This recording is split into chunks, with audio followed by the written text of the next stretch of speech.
All right, everybody. Well, welcome to Live from My Drum Room. It's a pleasure to see you all today. And I'm very excited about today's guest.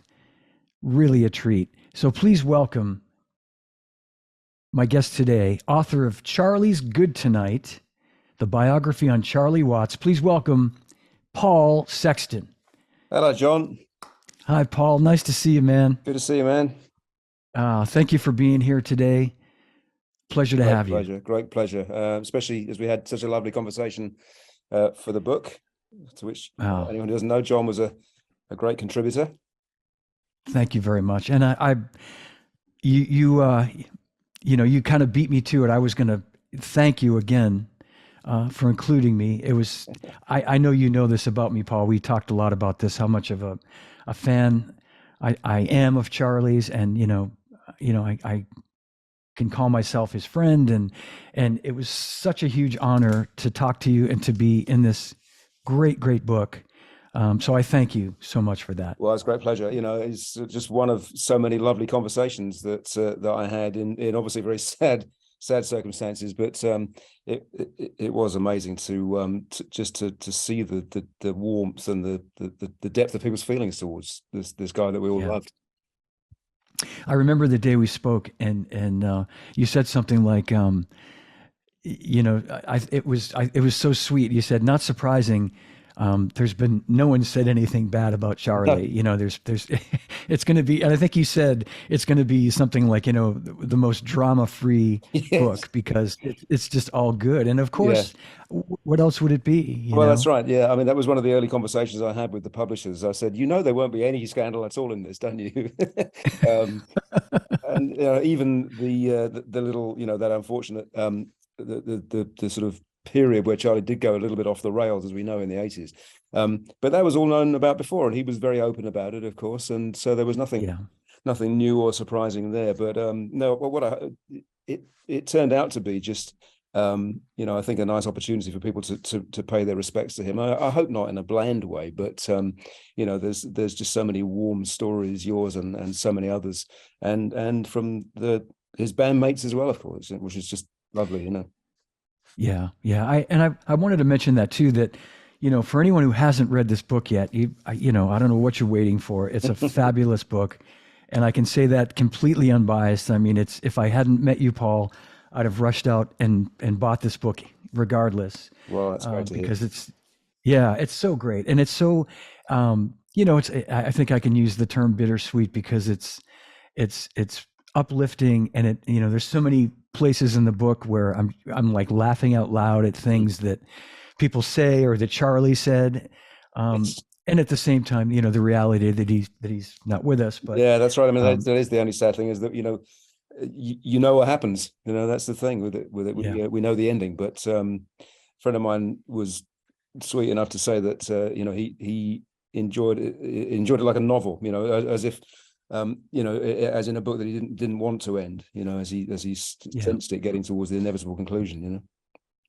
That's exactly how I felt. Every time as I got closer and closer to the end, it was one of those things where I'm like, I don't, I Mhm. really don't want this to end, Yeah.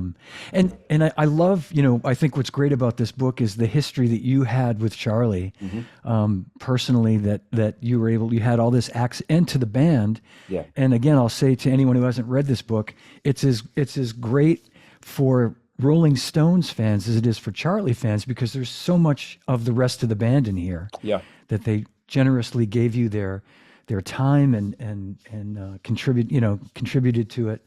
Yeah. But you could tell, I could tell that you and Charlie had a great rapport, and the way that he opened up to you and the things that Yeah. you have in there. I think so, yeah, and it's one of those. I mean, I'm sure you found the same. It took a while to reach that stage, and I think that's inevitable doing what I do for a living. Bands, especially mega successful bands, are just inevitably wary of people like us. Because a band like the Stones has just been, frankly, and to put it bluntly, they've kind of been screwed by everyone, really, at one, Yeah. in media terms, at some stage or another. So you have to kind of spend an awful lot of time proving yourself. to them. And yeah, I mean, I guess I managed to do that to some extent, you know, quite a long time ago. I first met Charlie in 1991. So, and I think I kind of lost count, but you know, when I was kind of documenting everything in preparation for the book, I counted a good dozen interviews with him. And of course, Wow. you know, that's in addition to all of the dozens more interviews with the rest of the band. Over all of that period, and still continuing to this day. So there is, in addition to all the new conversations for the book, you know, there is an awful lot of the archive in there as well. Which you're right, it was lovely to have that to draw on, and to be able Yeah. to add to it with these, you know, very up to date observations of him once he'd gone. Yeah, exactly. I think it all fit perfectly where, rather than only relying on, anecdotal type comments from his bandmates and Mm. friends and family. You had actual conversations with Charlie that you could put in there that, Yeah. it's so well done. And Yeah, I mean, I spent a lot of time doing, you know, in addition to all of those things, there's I drew quite a lot on other archive interviews, especially from the early days, you know, while they were still doing them, of course, you know, I mean, in later years, they were not talking to the press anywhere near as much, but certainly through the 60s, there are some wonderful and often unintentionally hilarious interviews that Charlie gave to the weekly music press. And of course, you know, this is one of the great differences between our two countries, is that, you know, in the UK, the music press was always so important. mm, And it's my starting point as well. You know, that's how I kind of came through as a writer, was writing for one of those weekly music papers. And you know, journalists in those days, I think whenever you start in this game, you're envious of the people who were there before you. And I have a lot of people now, younger people now, who are like, oh man, I can't believe you got to do what you did, and the people you met. But then I look back on some of those interviews that people, or the access that people had in the 60s, especially. And then, sure. you know, there's Yeah. only a few key writers really, and they really did get to know these, you know, their subjects extremely well and go to their houses and so on. I've done that too, but it's, you know, it is one of those things that you have to really sort of, as I say, prove yourself that you're kind of a little different from some other journalists, maybe. Yeah, with me and Charlie, it's interesting. I guess I sort of did prove myself, but it was probably a little easier because at the time I was working for Zildjian, and I Mm. came bearing gifts. Yep. I came bearing symbols, and my first foray into sort of the introduction was sending him some really rare old vintage symbols from the 1940s that we had found. Yeah. And through Chooch McGee, Chooch, rest his soul, he much like Don McCauley, I think Don is the perfect guy. Mm. I love Don, and Yeah. he reminds me of Chooch in his mannerisms and the way he handles things. But I went to Chooch and I introduced myself, and I said I have these symbols, and he said, well, write a letter and send it to me. They were recording at Ocean Way. This was 1997, and he said I'll bring the letter to Charlie, and then we'll see where it goes. And so I wrote the letter. I sent it Federal Express, Mm-hmm. and I left for a trip, for like a 2-week trip, business trip. And then a couple of days into the trip, I called to get my voicemail, and there was Charlie on my voicemail saying, this, I still have the message. I managed to save it. Yeah. And it's, my name's Charlie Watts. I got a letter from you via Cheech McGee. I'd love to try these old symbols out, and then he left this detailed message about what he's looking for. And then, I did finally meet him a couple of months later. Yeah. And I do remember he was not guarded, but Chooch introduced me, and he was very cordial and polite as he is. And then he came back later to check on me. It was at a sound check at Giant Stadium, and he came back and, you all right? And I said, yeah, great, thank you. It's great to be here. And then we talked a little bit more, and they were coming to Boston, and I said, there's a jazz show happening the night before your first Boston show with this great tenor player, Joshua Redman, and his drummer's a friend of mine. And And then, long story short, is Charlie and Chooch came to the gig Yeah. the night before at this jazz club, and that really kind of, I think I passed whatever test there Yeah. might have been at that point. Yes, that's right. I think Yeah. perhaps a little easier because inevitably my situation was always more formal because he was essentially being wheeled out for the interviews that he never wanted to do. So Yes. Yeah. Yeah. Yeah. you started from a disadvantage because he just would rather be anywhere else, than in that room. Yeah. Um, but over a long period of time. That definitely improved, and I could tell we were getting on well. And of course, the trick was always to try and get what you needed about the new Stones album or tour or whatever, which he would just do under protest, really, and then just divert the conversation into jazz, and then you're fine. Got it made. Well, yeah, I was just going to say, knowing you how the way I do, I have to imagine that it didn't take long for him to really warm up to you. That he, I mean, what you see is what you get. You're not. Well, that's very kind. I mean, it's interesting actually when I was doing the book, because Charlie's not one of those, as you know. I mean, he's just about the most, I would say, the most undemonstrative person you could possibly imagine. Just full of that classic English reserve. Yeah. And so we certainly never had a conversation along those lines. I think it's just one of those things where you kind of figure with all of them, actually, you think, well, I'm getting asked back again. Once sort of clearly, you kind of take the compliment from that. But it wasn't until I was actually writing the book and after he'd gone that I found out, actually, from Don, who was, again, like yourself, was a terrific help, and so generous with his time and information. And he did say that apparently I was one of the all right ones, and he. Yeah, I have to think so. Well, yeah, I mean, I think that's the thing. He, with few exceptions, I think by the time he got into the that run of making records in his own name, the big sequence of jazz releases, interviews on that subject were fine. But it's one of the things that I think people have found rather surprising about Charlie, who didn't know him through the book, is really quite how much he didn't buy into anything to do with the world of rock and roll. And in addition to which, he would never really listen to a Stones track unless he absolutely had to, or to approve a mix or something like that, or maybe one of the reissues. He would always say to me that, the only time he actually enjoyed that side of it was when they were actually in the studio creating the thing. He loved that, but he would never. This happened so many times with interviews because I would normally be seeing them when the new album's about to be released, or often I'd go to go and visit them in rehearsals in Toronto a few times and elsewhere, you of course you've got to start by talking about the new stuff, and then maybe you're going to work it back into a bit more history or other subjects. But you'd sort of say to him, that lead track on Bridge to Babylon is really great, isn't it? He said, I don't know, because he hadn't listened to it. You go, yeah.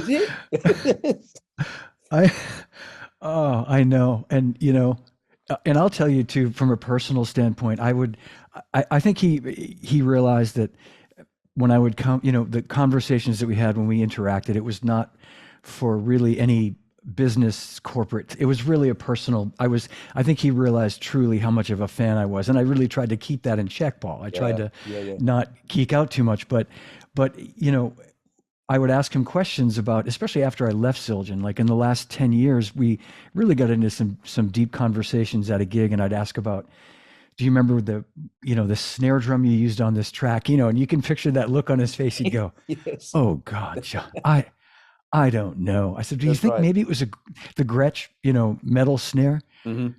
Might have been, Exactly. Yeah, that's right. Yeah. Yeah. If you'd been talking about, the snare on one of his favorite records by one of his jazz heroes, you would have got it straight away, of course, Right. Yeah. Yeah, of course. I know. But I know he was, and, people might think that was sort of put on, that it's just the way, some people might put, oh, I don't remember that. It was so, but he really didn't, because I think I don't know, he was just so, I don't know, I want to say it so it doesn't sound unflattering, but I think he felt that what he did was not really that No, important or significant, I think. yeah, that's right. I He was mean, so humble. there's that phrase that you hear a lot these days, which is imposter syndrome, and I don't think it was quite that. He would often denigrate himself. In terms of in terms of his drumming abilities. Yeah. He would always talk himself down. It was almost impossible to pay him a compliment, I found. Because he would just swat it away. Um, Yeah. but at the same time, I don't think I never interpreted that as a lack of confidence. I think he had that. He knew who he was for sure. Hmm. Um, Hmm. he just didn't choose to go on about it the way that most people in this game do. Yeah. And that's what made him stand out so much. Yeah. Absolutely. I think you're right. I think it's just pure humility. Mm. It wasn't, like you said, it wasn't a confidence thing. It was just him being very sincerely Yeah. humble about what he did, Yeah, that's you right. I mean, know. the number of times, I've never had a conversation with Keith in which he has not just almost sounded in awe of Charlie, and just Yeah. repeatedly told me how lucky he has been to be in a band with this guy. Um, and I do remember on one occasion I sort of relayed some of that to Charlie, and I said, I think I actually, it was a radio program I was making for the BBC, one of many on the Stones, in which I actually talked to each of them about the others. So it was called The Stones by the Stones, and it was like each of them talking about the other three. And so for the purposes of that, I said to Charlie, Keith thinks you're wonderful. And he went, really? When did you last talk to him? So, forget it. You just couldn't, you had no Yeah. chance. Oh, I know, I know. And I do want to, I want to give a shout out. She could even be watching today because we are live. Thank Nettie Baker, Yes. daughter of Ginger Baker, who was the actual connector between you and I. Yeah, And I absolutely. so, Hi, Nessie, if you're out there, either now or yeah. later. Hi, Nettie. Thank you again. Yeah. She's a sweetheart. Absolutely. And Yeah, no, I'm, she's another yeah, great help, and really important because that relationship between her dad, Ginger, and Charlie was, really was a lifelong friendship, yeah, you know. yeah. And I didn't realize it, Paul, until you talk about it in the book, the tribute we did when I was at Zildjian to Ginger Baker, Mm. and that was in 2008.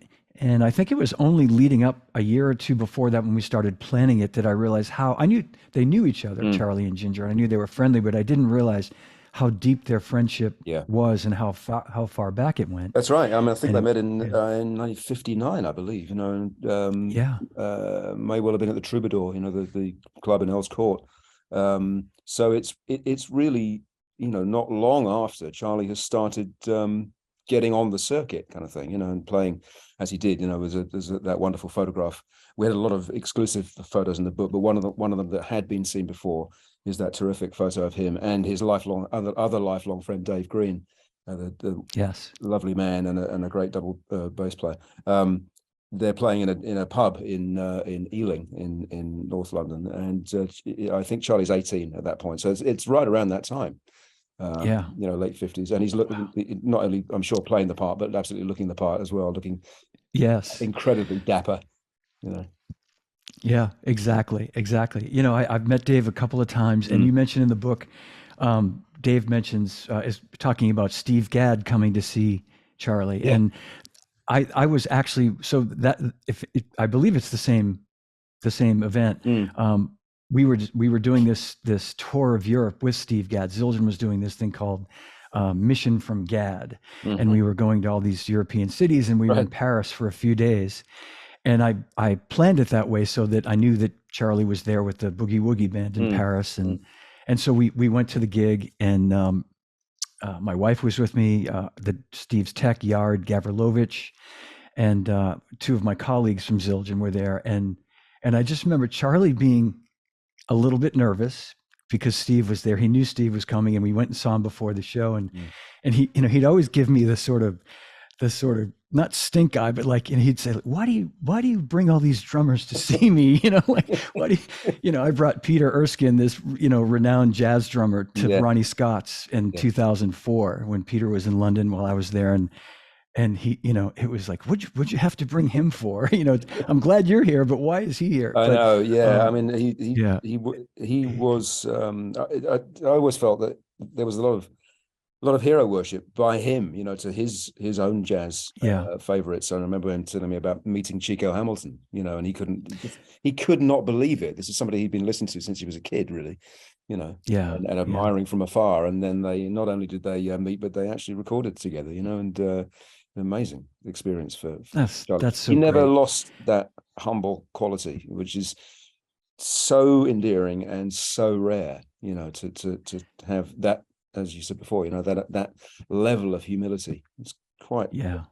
pretty unique, I And think. he really seemed to, in later years, really embrace the idea of being, I think it seemed to me anyway, for a long time, he sort of didn't interact with a lot of these, even though they were somewhere his heroes. I think he just Mm. sort of kept to himself. But I think he really, like, when they'd come to New York to do a premiere, for example, he'd call Chico Hamilton, he'd call Roy Haynes, or he'd ask me to contact some of the New York drummers to come to the premiere, Mhm. and I thought that was great about him. Yeah, He was inviting them to shows and red that's right. carpet treatment and all that stuff. Yes, exactly. And I think you're right. He did get more sort of confident about that as he went on, and he became, I suppose, as often happens as he got older, he developed that really sort of avuncular quality, didn't he? Yeah, yeah, It's partly a visual thing, his hair went grey and then it went silver, and his granddaughter Charlotte had a lovely phrase which I made the most of in the book, which was that he had grandpa energy. Which, yes, and yeah, she yeah. said that he had that even when he was younger. I mean, that was just something that was in him. I think, so that was really nice. Yeah, I've met Charlotte a few times, and like I'd be sitting in his dressing room before a show, and Mm. Charlotte would come in, and he, it was just, I'm gonna get teary eyed thinking about it because the love they have for Yeah, each other was just so beautiful. it's Just, incredible. Yeah, and oh God, this was something, I can't state too strongly how wonderful his family have been to me, and in the creating of the book, because this is an important point. Much as I was well known, I guess, within the Stones organization and with the band, I'd never met his family, and Mhm. um, obviously there are people who can kind of vouch for what you do, but really, again, it's a question of sort of proving yourself, or maybe selling yourself a little bit. And they were so warm and so giving with the time and their memories and so on. And this is, they are, as a family, as you know, I mean, they're incredibly private, every bit as Yeah, much as Charlie was. So for them to open up to me for that, and then to give the approval, which was the thing I wanted and needed to have, to make it an official yeah, book, um, was really something. And just the stories that flowed back and forth between, other people in on the team who knew him and the family over the years. Tony King, a very important guy whose own book is just out, by the way, for anybody who wants an amazing oh story great, about the entire history of pop and rock, really, because Tony is one of the true characters of this business, and pretty much contemporary of the Stones. So, and he knew them, and he knew Charlie and Shirley, very early on. yeah, So he had some lovely stories about how Charlie would just, when Shirley came on the tours occasionally, which she did from time to time, he would just kind of light up and be so much happier. And then the same thing would happen with Serafina when she started coming out, his daughter.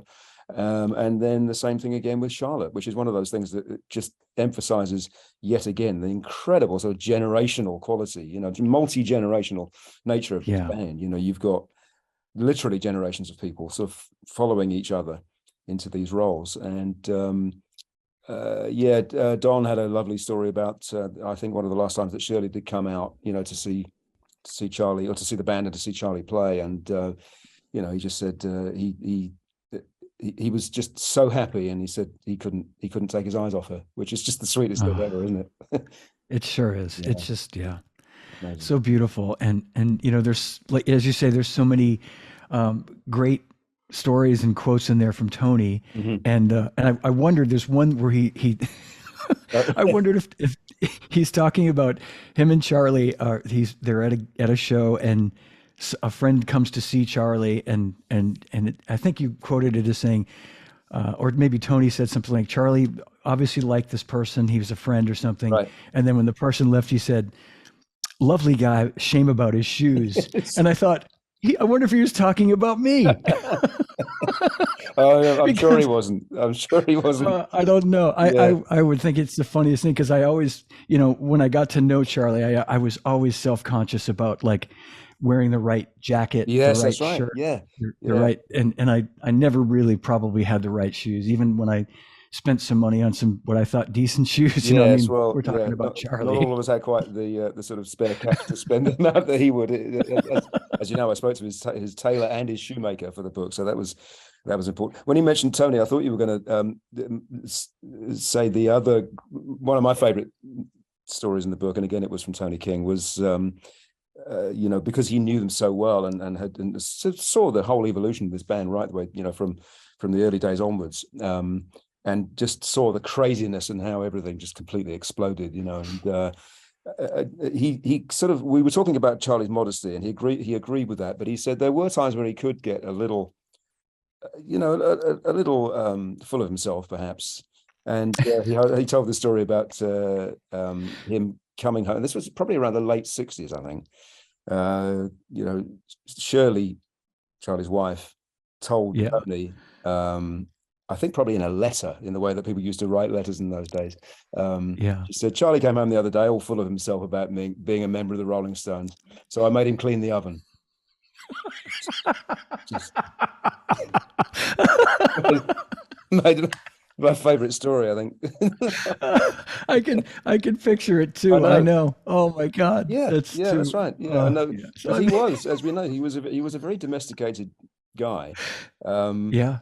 he'd get home from these ridiculously long tours, of course, in the old days, and then, I mean, within 2 days, he'd be under Shirley's feet, and she'd be telling him to go on and do something else. It's time to go back to Yeah, work. exactly. Yeah. Go back to work. Oh That's my right. God. Yeah. Oh, I know. Yeah, there were some exactly hilarious stories like that in there. That, and again, only you could get that sort of access to these people that to make this. And I wanted to talk about that too. The fact that I think what's so great about this book, and I'll hold up the book again for everybody to see, is that it is an authorized. I mean, it's sanctioned by the family, Mm, by his friends, by the members of the Rolling Stones. mm, So everything, it's all true stories. It's not yeah. some writer just kind of rehashing things that he's Mm, heard and read, and mm. which is just, it's so great. It's so It's, great. yeah, I guess Yeah, thank you. I mean, it is kind of horse's mouth stuff, I yeah, think, and yeah, we said it at the beginning, but to be able to kind of top up all of this amazing experience, I've been so lucky, to meet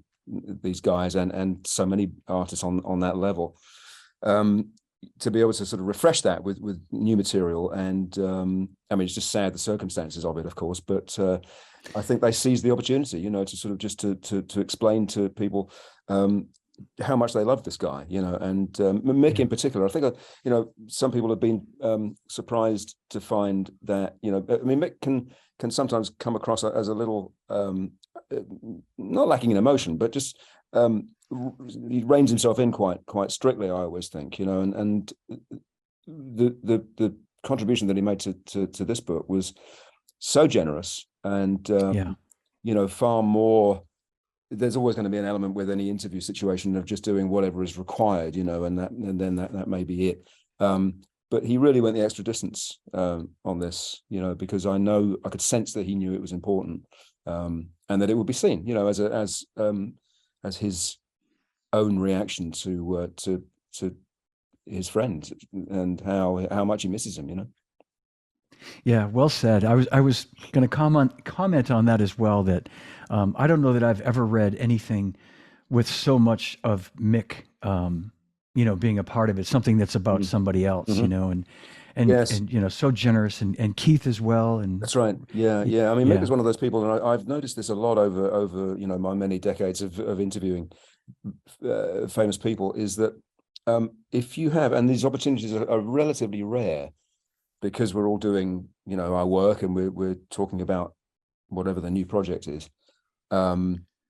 But if you do have the opportunity to talk to someone like that about someone else or a different subject, those often are the best conversations, because they're not on the clock. It's not the regular kind of routine of promotional conversation. I remember one time, another time, yes, another BBC radio show a documentary series that I was making about James Brown, and I knew I needed Mick for that. Because he was so hugely influenced by him in every way. And this was a long time ago, and it was in the days when you were actually still allowed, from a sort of audio quality point of view. We still occasionally would run things as a phone, just a regular phone interview, and they were on tour. I mean, this is supposedly completely off limits. You really would be very rare to get the opportunity to talk to the Stones as a journalist while they're actually on the road. Although I did do that again for this book, of course. But we had just the most brilliant conversation about James Brown. He really opened up about how important he was and how he would still to this day would still listen to Live at the Apollo before he goes on stage, just to get in the zone. Wow. And that's how many times. I mean, Elton's another one of those. You get talking about old soul records with him, and Garnet Mims or whoever, Don Covey or someone, and he's off. He's away.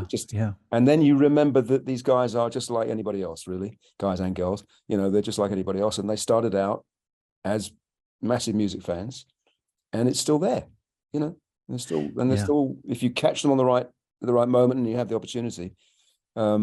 You could just have some wonderful conversations. Yeah, and the subject matter really resonates with them as well. And as you say, in this case, with it being Charlie, Mick, I'm sure, was more than forthcoming with and that's a good point that you make too, that because it's you started the book. I mean, the band was gearing up to tour. For everybody who doesn't remember, Steve Jordan had been brought in to be a temporary substitute until Charlie was well enough to join the tour. And then we lost Charlie. And then how soon did you kind of start writing the book? Well, I'll tell you the sort of potted history of it, John, is that the initial discussions about the project were while Charlie was still with us. And briefly what happened, and again, I feel so lucky because I was approached, and it wasn't a question of me going to a publisher with the idea. The guy who became my publisher at HarperCollins saw a article that I'd written about the Stones for the Sunday Times, one of many again.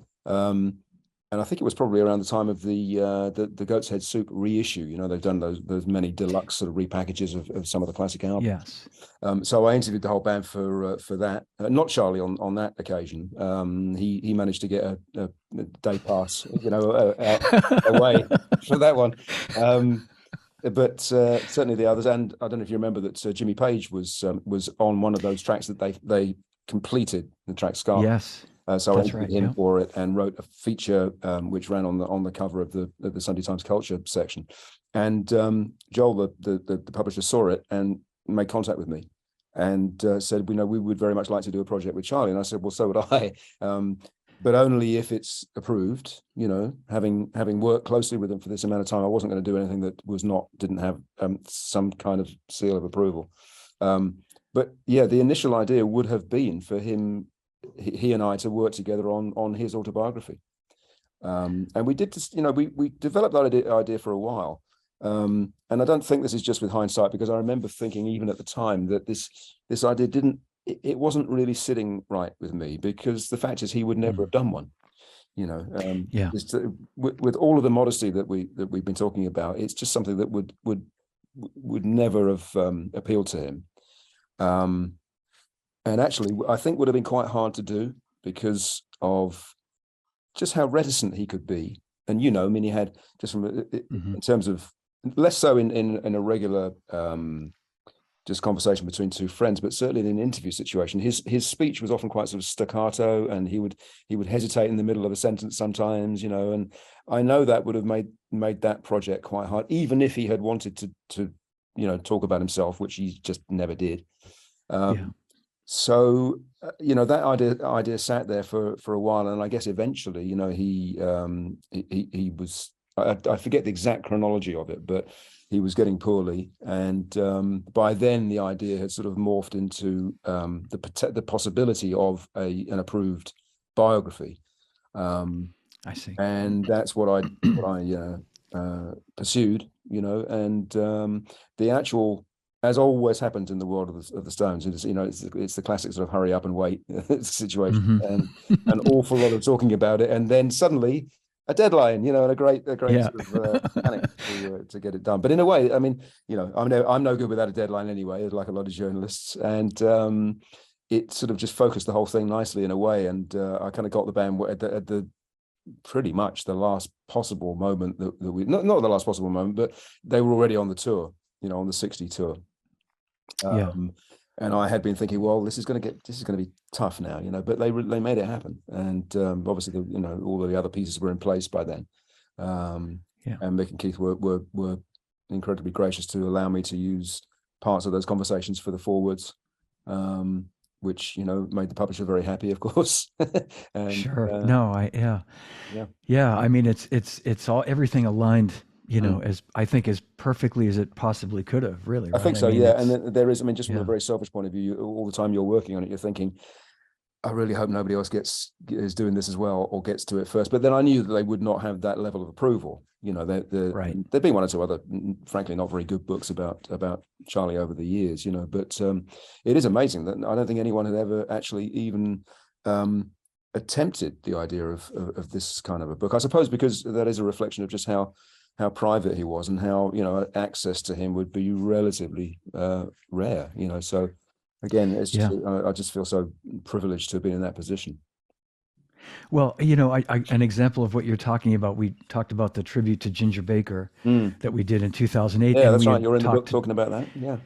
yeah, yeah. And I had talked to Charlie about doing it. And, initially he was open to discussing it, but didn't give any sort of commitment to Mm. being honored as we honor Ginger.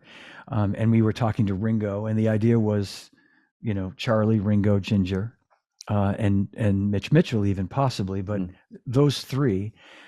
And Ringo and Charlie were doing like a little number on me where one would say, if Charlie does it, maybe Ringo would say, if Charlie's going to do it, maybe I'll do it. Right. And Charlie would say, what's Ringo's? If Ringo's thinking of doing it.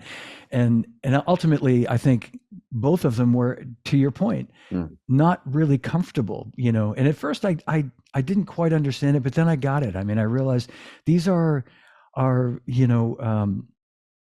English gentlemen that Mm. have never really wanted to have a fuss made about them. That's right. Yeah, and Charlie, I knew much better than Mm. Ringo, and I knew that was as you say, a real thing. It was a sincere trait Yes. about Charlie, was he was not comfortable with all that sort of attention, No. but I will say he was. I had asked him, would you come to the event if you're in town and present the award to Ginger, Mm. and he said, I'll do that, Mm.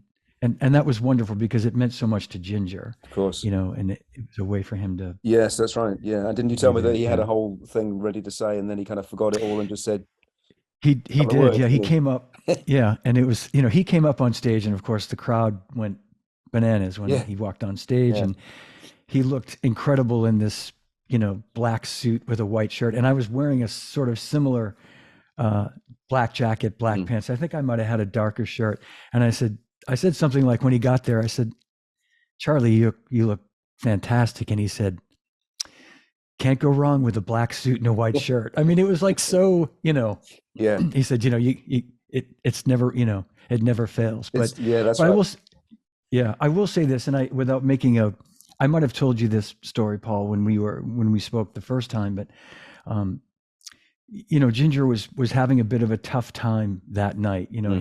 He was having a lot of back pain, and he was glad he was being honored. He was excited to be there, but it was a different, that moment just before the event began was a little bit difficult. So I got him to the venue, and Charlie was due to arrive at 7 p.m. Mm. and Ginger was a little anxious, and so we're sitting in his dressing room, and then I had word that Charlie was there. So I met him right at 7 on the button, brought him to Ginger's dressing room, and Ginger was immediately at ease. Mm. And the two chatted for an hour in the dressing room and laughed and told stories.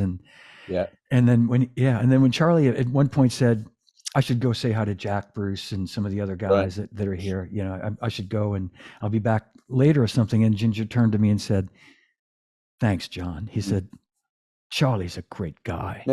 You know, it was beautiful. It was That's lovely. beautiful because I was, yeah, it was, Yeah, you I mean, really it's saw a the, fascinating relationship because as Nettie points out in the book, you know, you couldn't have two more different people. I mean, you know, she's I very aware know. of her father's reputation, you know, and as not always the sweetest disposition out there, and Charlie, Yeah. you know, was the sweetest guy ever. So, you know, it's amazing that they could have traveled along those two sort of parallel lines for all those decades, you know, and Yeah. but a funny relationship, you know. And Charlie one time said, you know, that I guess he went to see, I think said he went to see Ginger on his ranch or something, and said, "I'll give you tickets to come and see the gig, but I know you wouldn't come."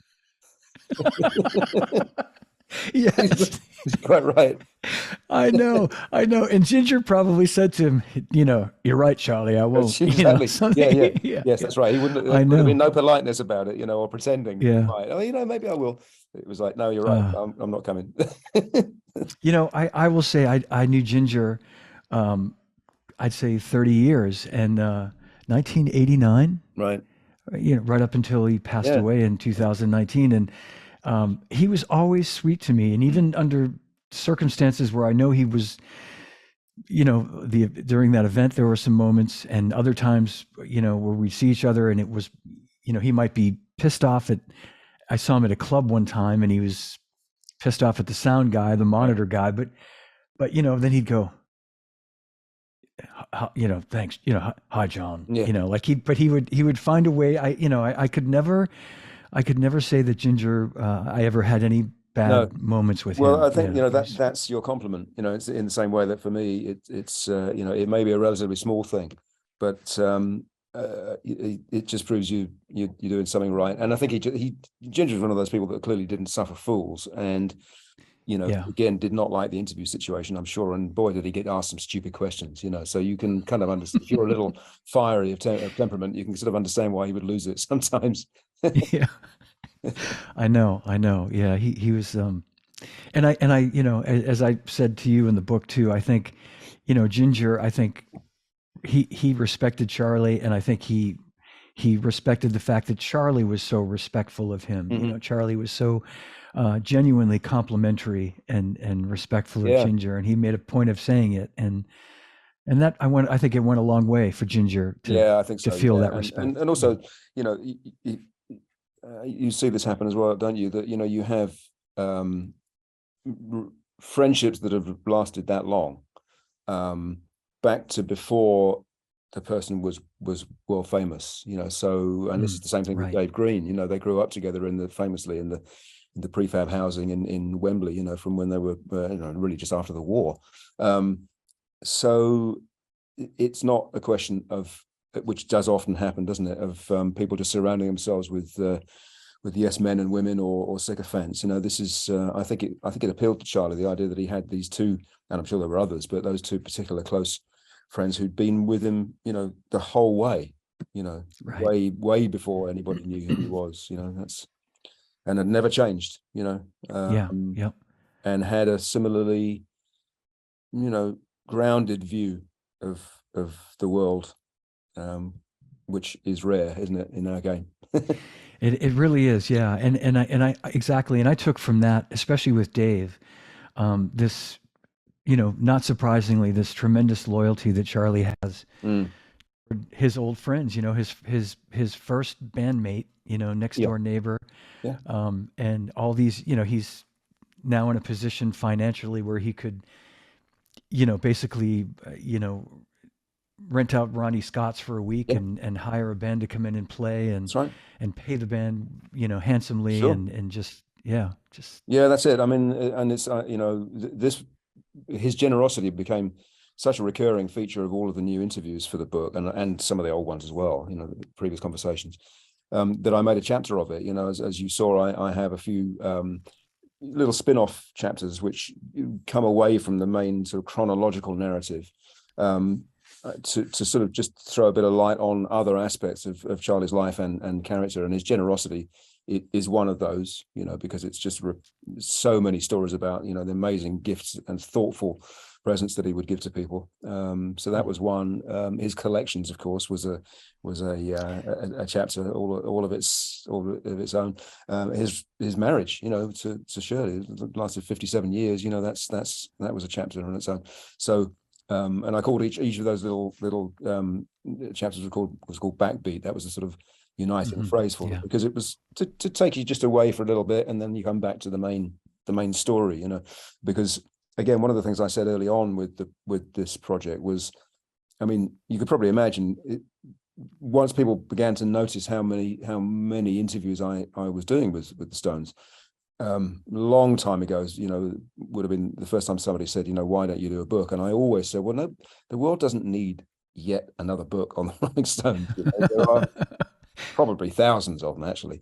And I kind of stayed true to that until this very specific opportunity came around, and I didn't want it to be another history of the band. It's kind of the Stones are obviously a constant part of the story. But I would hope that it's the Stones through his eyes, really, and then it's not just that, of course, it's every other aspect of his life, of which the Stones was an important part, but certainly not the only part, Yeah, exactly.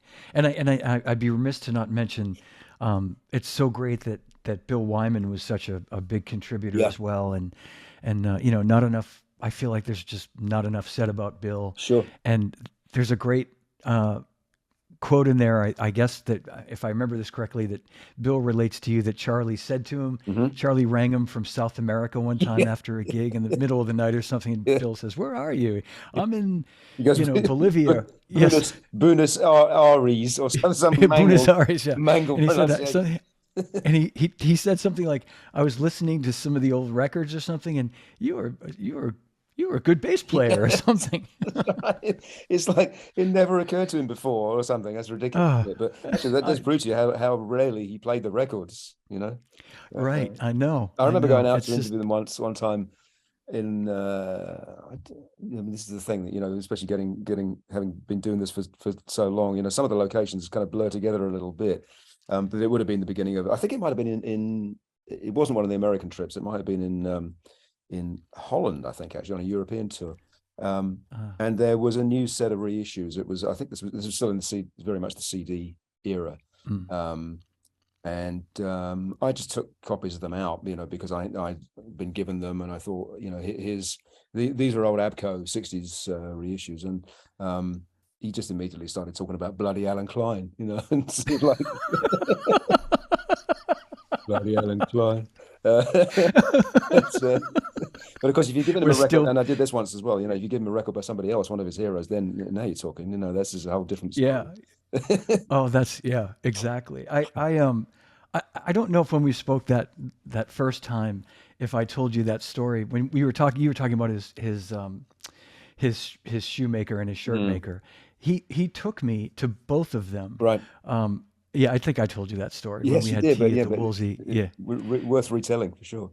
Well, and it's, it was right up, it was about this time. It was March of 2008. And I know this because I was in London for this event that we did every year just before the big Frankfurt Music Mess Hmm. trade show they have. And that's typically in March. And so I had a couple of days off between the event that we had done and before I left for Frankfurt. And we had lunch at what I can't remember the name of the place. I'm sure you know it, in Chelsea, Hmm. not far from his flat. Right. Because we went there afterward. Yeah. But we had lunch with Sherry Daly Hmm. from The Office, Hmm. and then after that, Charlie said, "I have some errands to run. What do you have to do now?" And I said, "I'm free. I'm not Hmm. doing anything." So we walked up along Hyde Park, Yeah. up to Piccadilly, and we went into the shoemaker and the Yeah. shirt maker. And I've told this story on these shows before, but it was a surreal moment for me, and just that he was letting me into this world that I was Yeah. aware of, Paul, but I would have never, as a teenager, worshiping my favorite drummer, would have never imagined I'd be. And we're having this really great conversation about jazz drummers and guys like Gene Krupa and Mm, Max Roach mm. and as we're walking along Hyde Park, this man comes walking toward us, uh, probably somebody about my age, at the time, and he comes walking, and his eyes sort of kind of went wide, and he went, "It's you," and Charlie kind of nodded his head and said, "Hi, how are you?" And I think he might have shaken his hand, and then we just kept walking, and I thought he did that so perfectly. He acknowledged the guy. He Yeah, didn't ignore him, but he just sort of kept going. that's He right. just sort of hi, and kept going. And I think he later said something like, "I thought he was talking to you," and That's that was just his humor. And Yeah, then it's a nice way of putting you at ease, though, isn't it? oh I yeah, suppose that yeah, and then even though he would have not chosen to be in those sort of situations, being in that band for that long, you would have to develop some sort of mechanism to deal with that, wouldn't you? Otherwise you'd go yeah, mad, I think. And yeah, this is somebody exactly. who, as people said to me, and I saw it in action, that until really the last few years, he would just walk out of the hotel on his own, no security, and just he was a great walker, wasn't he? And didn't Yes, sleep too well. He'd go out in the middle of the night sometimes, and just sort of wander about. And it's he was so hilarious about technology as well. I'm sure you found that. He yes, was yes, yes. just hated it all, really.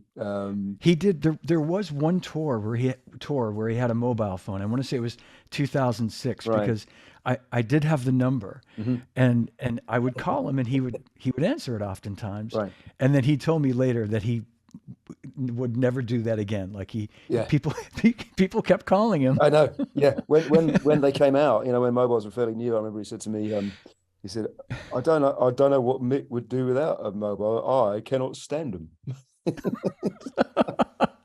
I mean, they divided into two camps this time because Keith is a similar level of Yeah, technophobia. Keith, who once said, yeah. I talking about computers, he said, I don't do mice. I do mice. Keith is one of the funniest He's just, people I've. I Oh think my he God. Yeah. he is the most quotable um, rock star I've ever met. He's, the only other person that comes close from a completely different line of world of music in terms of being utterly quotable, as in you can use pretty much every word they say. People may be surprised, or people may identify with this. Is Dolly Parton? Who's Wow. fantastic. She's just. I remember again making a radio show with her one time, where you get your allotted time, and this is frustrating with Dolly because you can be doing you're having a great chat, but there is always the guy who comes in and does the sort of Yeah. time's up, or it will be in 1 minute, whatever, and kind of stands there hovering over you, for you to wind it up. Um, but I did the interview, came home, and the commissioning editor at the BBC said to me, "How did it go?" I said, "Great, fantastic." And we had slated it for a 1 hour program, and when I told him how great it was, he said, "Great, let's do 2 hours."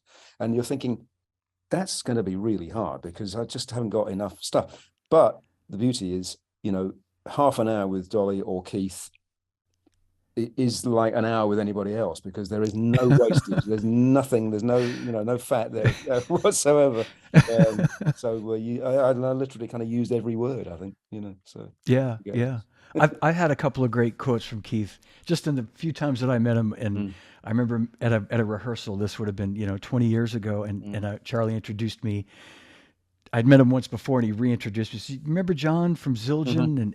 Zildjian?" And Keith said, "Zildjian, heavy duty Turkish works." and I, and I wrote it down. It was just Fantastic. heavy. Oh yeah, heavy duty Oh, Turkish works. And then amazing. the this would have been 10 years ago when they were at the just ahead of the 50 and counting tour when Hmm.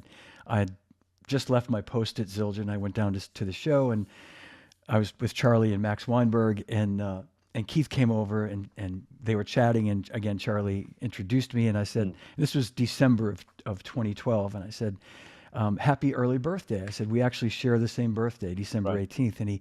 And his eyes kind of, he went, he said, you and me and Bobby Bobby Keys. And he Keys, said, that's right. yeah. And he said, Sagittarius, half man, half horse, licensed to shit on the street. Again, and Oh, I'd read that or heard that in other places where he had said that, but yeah. I got it. It's just wonderful, isn't it? He's incapable of Yeah, saying it's anything just, boring, that Keith. you know, it's a love of language. Actually, it's people don't make Yeah. enough of this with him, you know, because there's still some of this has been dispelled now, thank goodness. But there are still people who think, you know, just have kind of bought the legend or the caricature or whatever, you know, and don't realize what an incredibly intelligent and well-read man Oh, Keith is, you know, Charlie as well, actually, you know, absolutely. they all are. Yeah. And how, you know, he just, even if he's telling you something relatively mundane, he'll say it in an incredibly entertaining way, you know. Yeah. Um, Well, you know, the end of that, the story of me spending that day with him on Piccadilly at uh, oh gosh, the two Burlington Arcade right. and the other Yes. Yeah. Savile Row. yeah. Yeah. So it's like 4 in the afternoon, and he's like, so you know, do you have to be anywhere now? And I said, no, I'm Charlie. I'm just up the road on Regent Street, Mhm. you know. And he said, well, you know, how about a coffee? And I said, great. And there's like a Starbucks up ahead, and we went, no, we don't want to go to Starbucks. Right. And we had walked by the Woolsey earlier, and he had commented that they were going to be celebrating Serafina's 40th birthday there, Yeah. in a couple of Oh, weeks. my producer's joined the Lucretia. conversation, by the way. So Yes. Is he giving guest me appearance. the 1 minute? Yeah, he's doing the dolly thing. Yeah.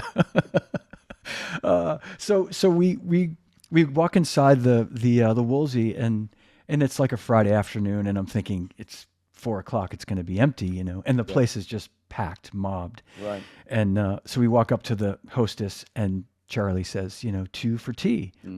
And this young woman says, it's about a 30-minute wait. And I kind of thought, well, okay, it's been a fun day. I guess it's over now. We turn around to leave, and this gentleman comes out of nowhere Right. and takes us both by the shoulders, like, right this way, gentlemen, you know, and magically a table appears. Yes.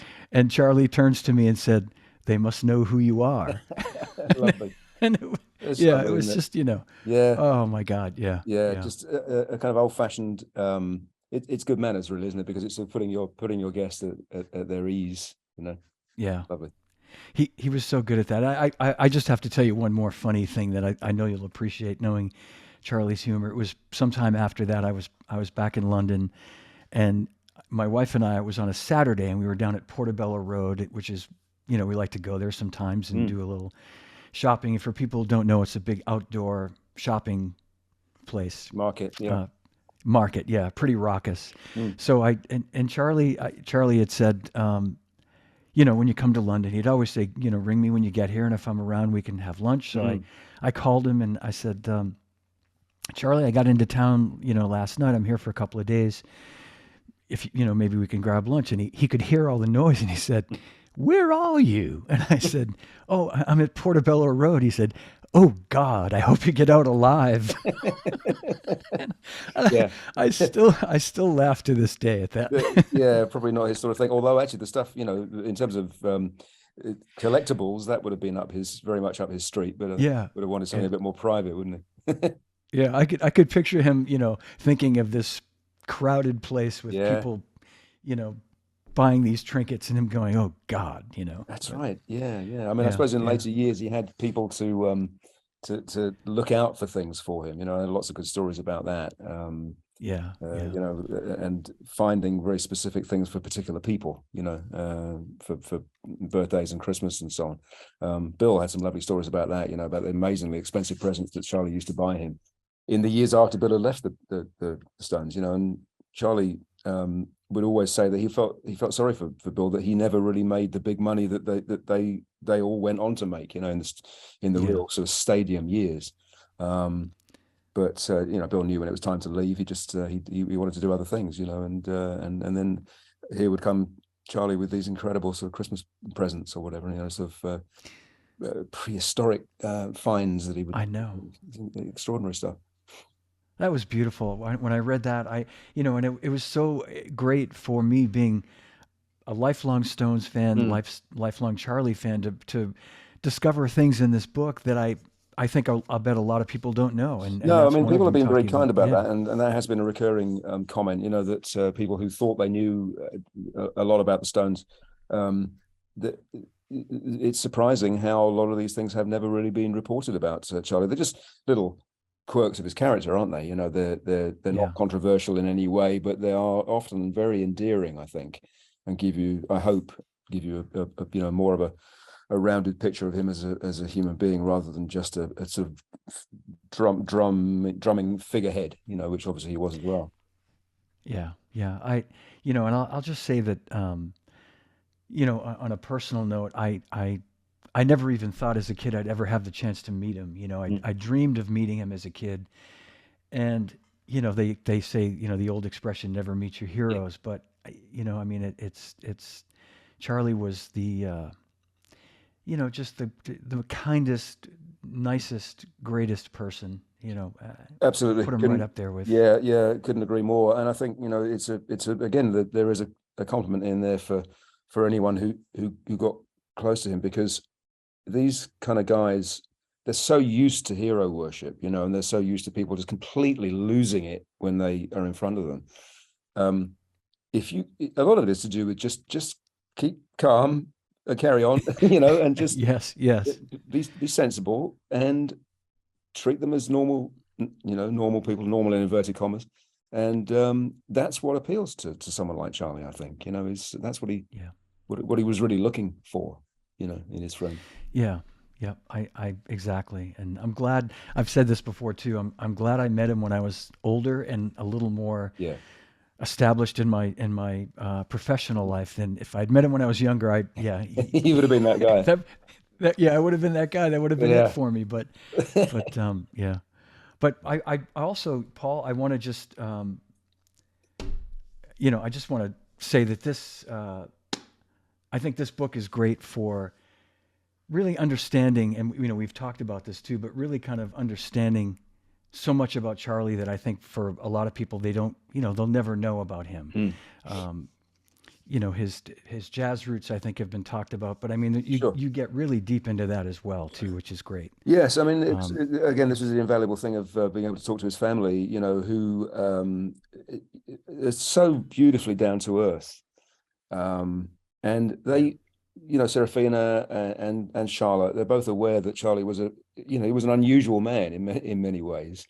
Um, and there was no suggestion of sort of glossing it over or trying to sort of pretend that he was something that he wasn't. And a lot of the time, it came out in just these very funny stories. You mentioned Bill, and his great thing from, and we've met many times before, but this is obviously a very different sort of a conversation. And he said to me that he identified, he and Charlie became great friends very quickly, not just because they were beginning the process of becoming this incredible rhythm section, but because they were both OCD. They had the same sort of Mm. obsessive tendencies. Yes. And Yeah. and that does come out in some of Bill's stories, and also Charlotte's, and the hilarious thing she said about you'd be out on a country, out with him for a country walk, and then you suddenly find that he was kind of a quarter of a mile further back because he was tidying all the twigs onto the side of the verge, and like really Oh obsessive, yeah. but in a very endearing kind of way. Yeah. They Yeah. said I mean, there's at so many. Christmas time, a piece of wrapping paper would never even barely make it to the floor because he'd be there picking it up and tidying it away. And her messing with his socks in his Yeah, the sock drawer socks. and Oh God, yeah. Woe all those betide, things. And woe betide anybody who yeah. messes with Charlie's socks. No, you've done an amazing job. And also, I was going to mention, I started to say too, his jazz background, and that you were able to Mm. speak with his sister too, and really Yes. get that Yeah, firsthand account of, like, young Charlie, that's which right. I Yes. had never, read so much information about him as a young No, person. that's right. And thank you for mentioning it, because Linda, I mean, again, a lovely thing that happened was that I mean, a lot of people, she's so low profile, a lot of people don't even realize that Charlie had a sister. Yeah. And she had never spoken to the press about him ever. This is the first, and she's 3 years younger than Charlie. So this was the first, and I went up to see her and her husband, a little about an hour and a half drive out of town. And I could tell, quite understandably, we'd spoken on the phone and they'd agreed to see me, but I could tell they were nervous. They had no idea who I was. I mean, they just maybe had heard something about me, or the fact that I was, had connections with the Stones or whatever. But they didn't have to do that, and they were incredibly generous and very. The thing, really important thing to remember, I found all the way through, is it's all very well for someone like me to come in and say, right, tell me your memories, here, give me all the good stuff. And you think, Excuse me. yeah, we lost one of our favorite stars, artists, musicians, but they lost a brother or a father or grandfather and it was all still very raw at that time, so for them to give me that access just from that point of view alone was quite something. And she did, yeah, you're right. She talked about those early years, living in the prefab in Yeah, a tiny little place in Wembley, and how what a humble upbringing that was, and yet absolutely. he Yeah, remained, for all of his wealth and taste, he never, I don't think he changed as a person at all. He was as matter of fact and down to earth at the very end as he was, as a young man, and absolutely. that's a Yeah, rare thing. it sure is. That's exactly how I would put it too. I mean, it's he never forgot about his humble beginnings, No, and certainly didn't flaunt no, that's right. Didn't assume anything his either. success. I don't even remember there was a point where I tell a story about somebody, just a fan who wrote him a letter, inviting him to an event or their gig or something, and he wrote back. And the fact that he wrote back at all is amazing. But what I loved about that was he finished the letter. This is like they're at the height of their fame or whatever, and he finishes the letter by saying, "Yours truly, Charlie Watts, drummer, Rolling Stones," as if we didn't Yeah, know. I know. I know. Brilliant, Oh man, the best. the As best. he said about Ginger, I'll say about him, the Right. best. Yeah, Yeah, I'm with you all the way on that one. yeah. Yeah. Well, Paul, thank you so much for being here today. This has John, been it's my great pleasure. it's been my pleasure and an honor to have you here today. And everybody, we had a lot of folks watching and commenting, Great. and really positive. So many people are saying they love the book, and Oh, that's lovely, sir. No, yeah, and and I forgot to say great. congratulations again. Forgot to say great T-shirt, by the way. I hope somebody's picked up on that because it's.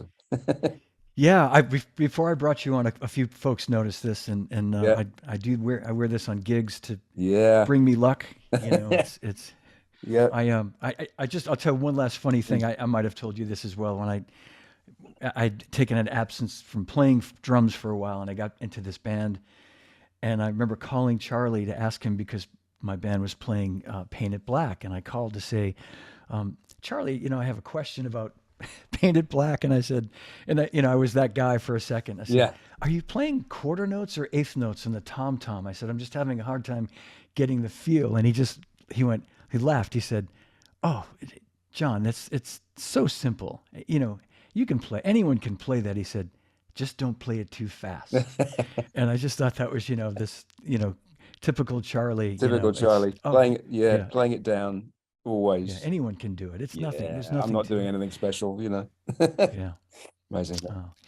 Well, Paul, thank you. If you just hang with me for 1 second, we'll say Sure. goodbye in the room, but I'll end the broadcast. Right. Everyone, thank you so much for watching, and thanks to my guest Paul Sexton, author of Charlie's Good Tonight on HarperCollins, and you can get this on Amazon and probably anywhere where you get books. So please get it if you don't already have it. It's a fabulous book.